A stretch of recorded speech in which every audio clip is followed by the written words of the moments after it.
Hey, we're relaunching our Patreon. We have a new Patreon exclusive behind the scenes Design Doc podcast, and we're putting early video access, credit shoutouts, and voting in lower backer tiers. If you like our videos, click the Patreon link in the description below to help support us and keep Design Doc rolling.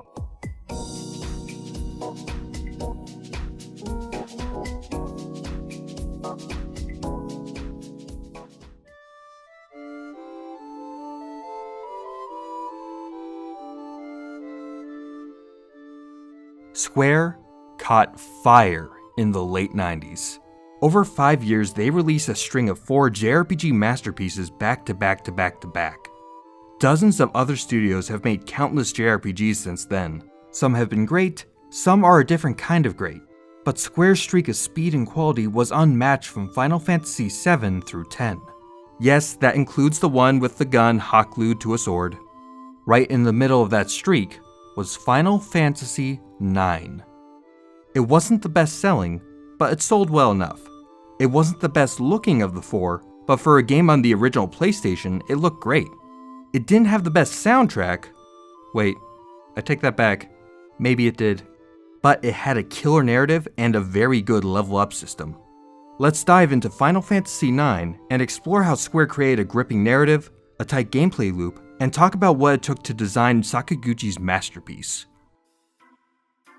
FF9 came out in the year 2000 and altogether sold about 6 million copies over its lifetime. Maybe a little more now with the new re-releases. It's beloved, critically acclaimed at release, and a fan favorite now. But it's the weakest selling of any of the 3D mainline single-player Final Fantasy games, from 7 through 15. They're not bad sales numbers, but FF7 sold 13 million copies, and 8 sold 9 million copies. FF9 just wasn't in the same ballpark. The most astonishing thing about FF9 might be how quickly it came together. It came out barely a year after FF8, with only a few months of pre-production work on 9 happening during the development of 8. That's an astounding turnaround time for such a rich, fully featured game.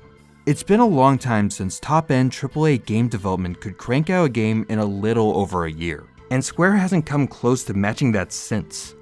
In the time between FF13 and 15, you could cram like 4 FF9 development cycles in there. Get those sequels out.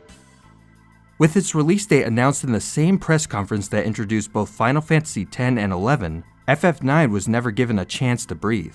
Too bad, because it was designed as a vision of where the series had come from and what it could be at its best.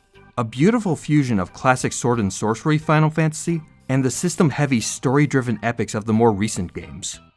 By the time it was released, the PS2 was already out, FF10 was less than a year away, and that had fancy new higher resolution graphics and full voice acting. Not to mention a good story and fun gameplay in its own right. FF10 was always destined to steal the spotlight. Even though it was buried by a hardware cycle, FF9 is still as good today as it was in 2000, just waiting to be discovered by new fans willing to seek it out. But what makes it a gem? FF9 has some of the best pacing in games, in its narrative and in its gameplay, especially for a game from around the year 2000, and certainly for a JRPG. So what is narrative pacing anyway? It's plot crossed with timing. A story's plot will include things like a character's background, new locations to visit, new motivations, a fateful conversation between two characters, action scenes, romance, betrayal, and redemption. But pacing isn't just about the plot. You can tell those same events in an infinite number of ways. Pacing is about how you pick and choose the events to show in your story. It can be sped up or slowed down depending on which events you show, which you leave out, and how they're told. In Skyrim, if you started the game with a prisoner cart ride that took 2 hours instead of a few minutes, the game's plot would be the same, but the pacing would be a disaster. Bad pacing bores the audience, and they might put your game down, never to pick it up again. Final Fantasy IX is paced very well with an action-packed first few hours. The game opens with the lead up to an elaborate stage play turned kidnapping scheme.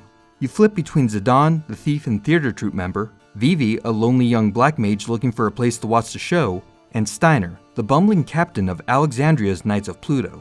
Each segment quickly introduces a chunk of the game's cast. You get just enough information to keep their immediate motivations in context without bogging down the story with irrelevant details.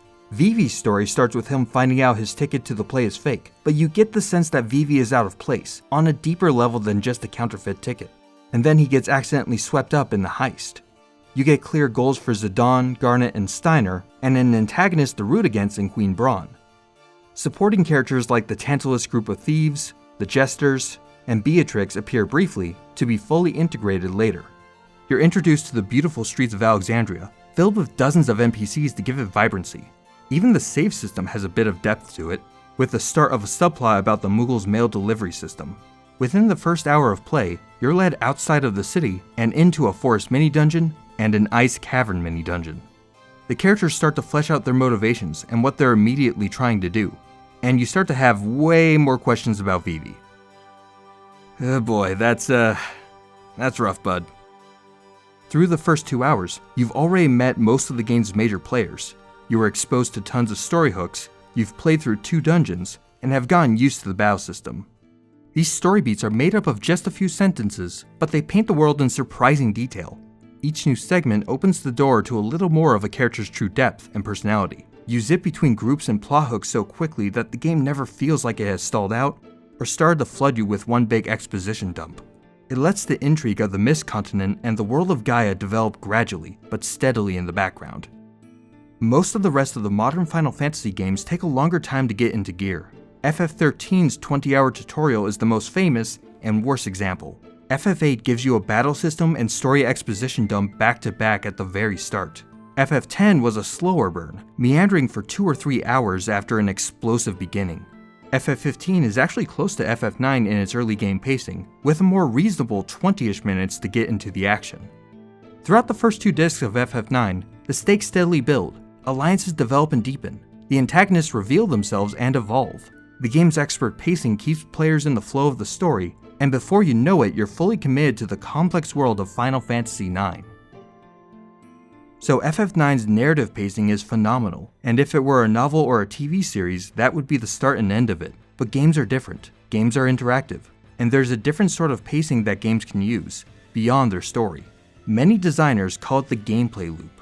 It's the moment-to-moment game actions you're taking as a player. Just like how well-designed narrative pacing in a story can make it easier to stay invested in the world, the gameplay loop can make it easier to stay invested in the action. Jamie Griesemer, formerly of Bungie, coined the phrase 30 seconds of fun to describe the gameplay loop they designed while creating Halo. Halo's 30 seconds of fun was a series of actions that you would take over and over again while you were playing the game. The context, the stuff happening around that loop, would change a little bit each time, but that core would stay roughly the same. Halo's loop was centered around how to take out a group of enemies. You'd sneak up on one and melee them, toss a grenade towards another group, and clean up whoever was left. Surrounding that loop, there would be little tweaks as you progressed through the game. The makeup of the enemies would change a bit, the level layouts would be different, the backdrop might be different, but you'd still be using grenades, guns, and melee attacks as core actions, crowd control, cover, and weak points. Getting that loop to be fun was perhaps the most important thing in the game's design. It did the heavy lifting to hold the player's attention. If the loop was dull, the fundamental core of the game would be dull too, and people would quit. With an engaging loop and enough interesting little twists on the periphery, they could keep the momentum of the game going. That's how a game can hold a player's attention through Hour 1, Hour 5, and Hour 100. So what's FF9's gameplay loop then?